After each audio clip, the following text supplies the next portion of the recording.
আসসালামু আলাইকুম। আমি ডাক্তার সাদেকুল ইসলাম তালুকদার। গত ভিডিওতে আমরা কথা বলেছিলাম হাইপোথাইরয়েড নিয়ে, যেখানে শরীর ধীরে ধীরে কাজ করত।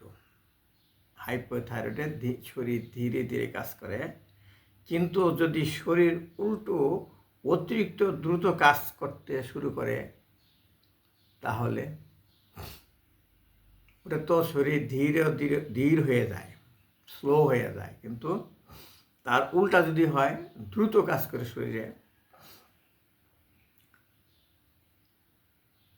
অকারণে বুক ধড়ফড় করে, কারণ ছাড়াই বুক ধড়ফড় করতেছে, হাত পা কাঁপে। বোতাম লাগাবেন, দেখবেন হাত কাঁপতেছে, এরকম করতেছেন, হাত কাঁপতেছে। ওজন কমে যায়, আর অতিরিক্ত ঘামে। আর হাইপোথাইরয়েডে বলছিলাম ওজন বেড়ে যায়, এখানে হলো ওজন কমে যায়। আর হাইপোথাইরয়েডে ছিল চামড়া শুকনা শুকনা থাকে, কিন্তু এটা হলো চামড়া ভিজা ভিজা থাকে, কারণ অতিরিক্ত ঘামে। আর অস্থিরতা, শরীরে অস্থির অস্থির অস্থির ভাব। এসবের পিছনে থাকতে পারে হাইপার থাইরয়েড বা হাইপার থাইরয়েডিজম, হাইপোথাইরয়েডের উল্টা দিক। তো আজ খুব সহজ ভাষায় জানবো হাইপোথাইরয়েড কি, কেন হয়, লক্ষণ কি কি, এবং এর চিকিৎসা কি। সহজ স্বাস্থ্য কথা সিরিজের আজকের আমার লেকচার হচ্ছে এইটা, হাইপার থাইরয়েড কি, কেন হয়, লক্ষণ কি, এবং চিকিৎসা কি কি। তাহলে আমার ভিডিও পুরোটাই দেখুন, মোটামুটি আপনার সাধারণ জ্ঞান হবে। আমি এগুলি কিন্তু ডাক্তারদের জন্য বলছি না, আমি যারা ডাক্তার না কিন্তু তারা শিক্ষিত সচেতন লোক, তাদের নিজেদেরও এই রোগ থাকতে পারে, ফ্যামিলির মেম্বারদের মধ্যে থাকতে পারে, বা আত্মীয় স্বজনের থাকতে পারে, প্রতিবেশী থাকতে পারে। এই জন্য আপনি একটু সচেতন হলে তারা উপকৃত হবে। আমাদের গলায় ছোট একটি গ্রন্থি আছে, এই যে আমি যেখানে হাত দিছি, এইখানে, এই যে আমি যেখানে আঙ্গুল করে দিতেছি, এইখানে এই গ্রন্থি আছে, এর নাম হচ্ছে থাইরয়েড গ্রন্থি বা থাইরয়েড গ্ল্যান্ড। এটি শরীরের বিপাক ক্রিয়া নিয়ন্ত্রণ করে, শরীরের যে মেটাবলিজম এটা নিয়ন্ত্রণ করে। গতকাল বলছিলাম যে থাইরয়েড গ্ল্যান্ডটা সমস্ত শরীরকে কন্ট্রোল করে আর কি। তাহলে কন্ট্রোল করতেছিল না, তখন ছিল হাইপোথাইরয়েড, কিন্তু এখন বেশি বেশি কন্ট্রোল করে যা হয় সেটা হাইপার অ্যাক্টিভ। তো যখন এই গ্রন্থি অতিরিক্ত হরমোন তৈরি করে, তখন শরীরে সব কিছু দ্রুত হয়ে যায়। এই অবস্থাকে বলা হয় হাইপার থাইরয়েড। সহজভাবে বললে হাইপো হচ্ছে ধীরে, আর হাইপার হচ্ছে অতিরিক্ত দ্রুত। হাইপার থাইরয়েডের রোগীরা সাধারণত বলেন, ডাক্তার সাহেব বুক ধড়ফড় করে, ডাক্তার সাহেব আমার বুক ধড়ফড় করে। এটা যদি ডাক্তারের কাছে না বলে, অন্য কারোর কাছে বলে, বলো যে ডাক্তার না, আরে ভয় পায় না, হয়তো তুমি কোনো কারণে ভয় পাইতেছো, এরকম একটা ধারণা করে। কিন্তু আপনি ডাক্তারের কাছে বলবেন, যে ডাক্তার বুঝবে।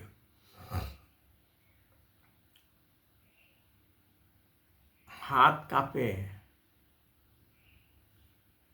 তো বোঝাবে তোমার হয়তো কোনো ভয়ে হাত কাঁপতেছে, তা না কিন্তু।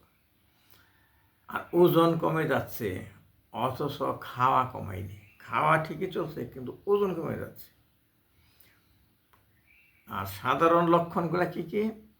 দ্রুত হৃদস্পন্দন, যদি দেখেন যে পালস দেখতেছে তাহলে পালস বেড়ে গেছে। বুক ধরফর করা, বুক বুক এখানে বলে যে আমার বুক ধরফর করতেছে রুগীরা বলে। আর হাত কাঁপা, এমরে কাঁপে, আর অতিরিক্ত ঘাম। আমাদের গ্রামে ছোটোকালে দেখছি একজন ভিক্ষুক আসতো, এই অস্থির অস্থির খুব দ্রুত আসতো, আইসাই দিনগুলো ভিক্ষা দিনগুলো এরকম করে, মানে শরীরে মনে হইতেছে পানির স্রোত যাইতেছে, এখানে মহিষা সারতে পারতেছে না, এইভাবে গামছাটা মুছতো আর কি। তো আমরা গ্রামে ওইটাকে বললাম গাম সান্নি করছে তার। কিন্তু আমি এখন ডাক্তার হয়ে বুঝি ওর হয়তো এরকম হাইপার থাইরয়েডিজম ছিল, আমরা তো বুঝতে পারি নাই গ্রামের মানুষ। আর গরম বেশি লাগে, হাইপোতে ঠান্ডা লাগে বেশি, আবার এই ইয়েতে গরম বেশি লাগে। স্বামী স্ত্রী একটা কম্বলের নিচে থাকে, তো শীতকালেও মনে করুন যে স্ত্রী হাইপার থাইরয়েডিজম, তার গরম লাগতেছে শীতকালেও, সে কম্বল উঠাই দিবে আর কি। আবার হাজব্যান্ড বলবে না, আর শীত করতেছে এরকম। এক সময় দেখা যাবে দুজন আলাদা থাকতেছে। আমি তো ওই গত পরশু দিন এক মেয়ে বললো যে আমার হাজব্যান্ড চলে গেছে রাগ করে। এই আমার কাছে আসছিল থাইরয়েডের সমস্যা নিয়ে, তখন আমি তাকে যখন ব্যাখ্যা দিলাম, এইরকম ব্যাখ্যা করে আমার আসলেই তো আমার হাজব্যান্ড চলে গেলো রাগ করে, আসছিল ছুটিতে চলে গেলো। হাজব্যান্ড বোঝে নাই তার সাথে, এই রুগীটা আমার কাছ থেকে বুঝলো জিনিসটা। ক্ষুধা বেড়ে যায়, ক্ষুধা বাড়ে। মানুষের তো রোগ হইলে ক্ষুধা কমে, এটা ক্ষুধা বাড়ে। আর ঘুম কম হয়, আর হাইপোথাইরয়েডে ঘুম ঘুম ভাব থাকে সবসময়। আর অস্থিরতা এবং উদ্বেগ, মনে করো যে বেটা চুরি করছে নাকি, এরকম করে কেন, তো ভয় কেন, খুন করছে নাকি, এই। আর যদি মেয়ে রুগী হয় তাহলে আরও কিছু সমস্যা আছে, যেমন মাসিক অনিয়ম হয়ে যায়, ঋতুস্রাবটা অনিয়ম হয়, আর বন্ধ্যাত্ব সমস্যা হতে, মানে বাচ্চা হয় না, বা বাচ্চা চাইলেও হয় না, বা একটা বাচ্চা আছে আরেকটা হইতেছে না, এরকম। আর বিশেষ লক্ষণ আছে একটা, ওখানে গ্রেভস ডিজিজ নামে থাইরয়েডের একটা ডিজিজ আছে। সেই রুগীর বেলায় কী হয়, কিছু রুগীর চোখ বড় হয়ে বের হয়ে আসে, মানে দূরে থেকে বোঝা যায় তার চোখ যেন চোখের কোটরটি বের হয়ে আসতেছে, বড় বড় চোখ। অনেক সময় দেখবেন যে হঠাৎ কোনো কারণে ভয় হইলে দেখবেন যে বড় বড় হয়ে তাকায়, এইরকম মনে হচ্ছে সবসময় সে তস্ত বড় বড় চোখ করছে। এই ধরনের হইল এই গ্রেভস ডিজিজ হয়, ওটা এই বিশেষ একটা অবস্থা হাইপার থাইরয়েডিজমে। চোখে চাপ, জ্বালা ও পানি পড়তে পারে।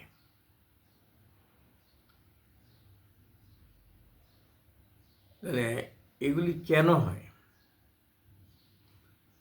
হাইপার থাইরয়েডের প্রধান কারণগুলোর মধ্যে আছে গ্রেভস ডিজিজ। গ্রেভস ডিজিজ যদি হয়, এটা একটা অটো ইমিউন ডিজিজ, কোনো জীবাণু দেওয়া হয় না, শরীরের কোষের এগেনস্টে শরীর রোগ প্রতিরোধের মতো কাজ করে, এটাকে বলে অটো ইমিউন ডিজিজ।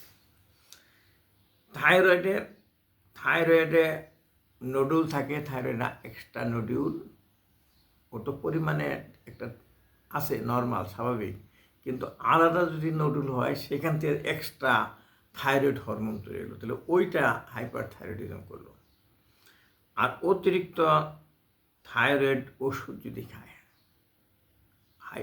অতিরিক্ত যদি খেয়ে ফেলে, হাইপোথাইরয়েডিজম অনেকে খায়, কিন্তু ডাক্তারের পরামর্শ না নিয়ে যে অতিরিক্ত খায়, তখন থাইরয়েডের প্রদাহ,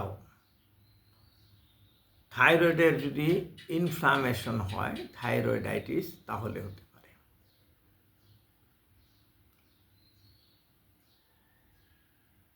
বাংলাদেশে তরুণী ও মধ্যবয়সী নারীদের মধ্যে বেশি দেখা যায় এইরকম হাইপার থাইরয়েডিজমের কেস। কিভাবে নিশ্চিত হব? তাহলে এটা যে তার হাইপার থাইরয়েডিজম হয়েছে এটা আমি নিশ্চিত বা ডায়াগনোসিস করব কীভাবে? রক্ত পরীক্ষা করলেই ধরা পড়বে, রক্ত পরীক্ষা করলেই। আমি কিন্তু আসলে এই প্র্যাকটিস করি না চিকিৎসার জন্য। আমি একজন প্যাথোলজিস্ট, আমার ল্যাবরেটরি আছে, নিজের ল্যাবরেটরি আছে, এবং আমি একটা বেসরকারি হাসপাতালেরও চাকরি করি। ওখানে প্যাথোলজি ডিপার্টমেন্টের হেড হাসপাতাল সাইটে। কাজেই আমাকে আবার মনে করে না যে আমি চিকিৎসা দেব, আমার কাছে চিকিৎসা চাইলেন, চিকিৎসা না, পরীক্ষার ব্যাপারে আমার পরামর্শ নিতে পারেন। যেমন TSH রক্তের এইটা সাধারণত কম থাকে, যা নর্মাল লেভেল থাকার কথা। রিপোর্টে কিন্তু নর্মাল লেভেল দেওয়া থাকে, আপনি এটা জিজ্ঞেস না করলে পারতেন যে তার চেয়ে কম থাকে, নর্মাল স্বাভাবিক লেভেলের চেয়ে কম থাকে। আর ফ্রি T4, ফ্রি T3 এগুলা বেশি থাকে। এই বেশি থাকার জন্য এই রোগটা হয়। তো কখনো আলট্রাসোনোগ্রাম বা স্ক্যান লাগতে পারে, আলট্রাসোনোগ্রাফি করতে দেয় যে থাইরয়েড নোডুল আছে কিনা, বা স্ক্যান, সিটি স্ক্যান করে আর কি থাইরয়েডের।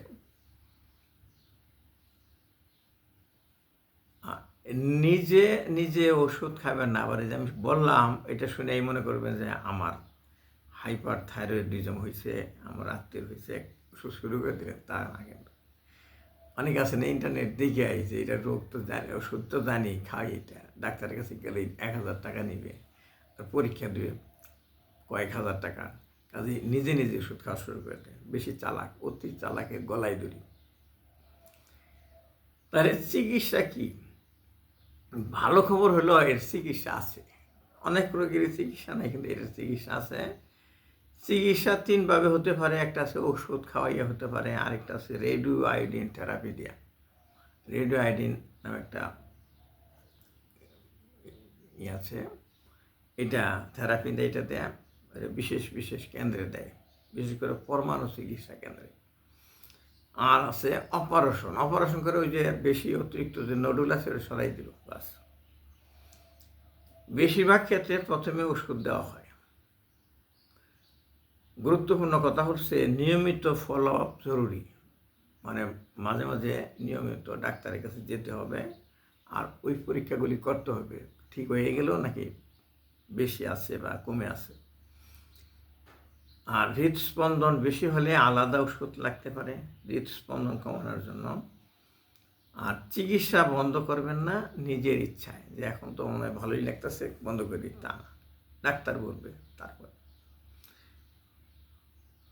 বিপজ্জনক অবস্থা আছে এরকম একটা, সেটাকে বলা হয় থাইরয়েড স্টোর্ম। চিকিৎসা না করলে বিরল ক্ষেত্রে হতে পারে থাইরয়েড স্টোর্ম, যেখানে খুব বেশি জ্বর হয়, প্রচণ্ড হৃদস্পন্দন হয়, আর বিভ্রান্তি হয়, বিভ্রান্তি লাগে মাথার মধ্যে। আর এটি জরুরি অবস্থা। তে অকারণে বুক ধরফর, হাত কাঁপা, দ্রুত ওজন কমা, অবহেলা করবেন না। আর একটি সাধারণ রক্ত পরীক্ষার সমস্যার সমান দিতে পারে। অল্প কয়েকটা টাকা লাগে, 600 থেকে 1000 টাকা এই পরীক্ষা করতে। ভিডিওটি উপকারে এলে শেয়ার করুন, শেয়ার বাটনে ক্লিক করে আপনার টাইম লাইনে শেয়ার করে দিন, আপনার বন্ধুরাও জানতে পারলো।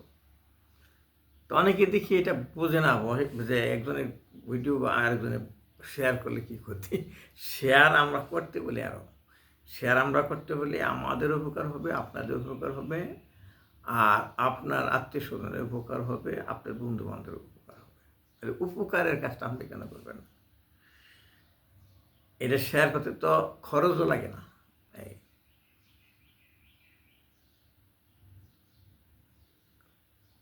কারণ অনেকেই দুশ্চিন্তা, হার্টের সমস্যা বা গ্যাস্ট্রিক ভেবে ভুল চিকিৎসা নেন। আমি ডাক্তার সাদিকুল ইসলাম তালুকদার শেষ করছি আজকের ভিডিও। সবাইকে ধন্যবাদ জানিয়ে সুস্থ থাকুন, সচেতন থাকুন। আল্লাহ হাফেজ।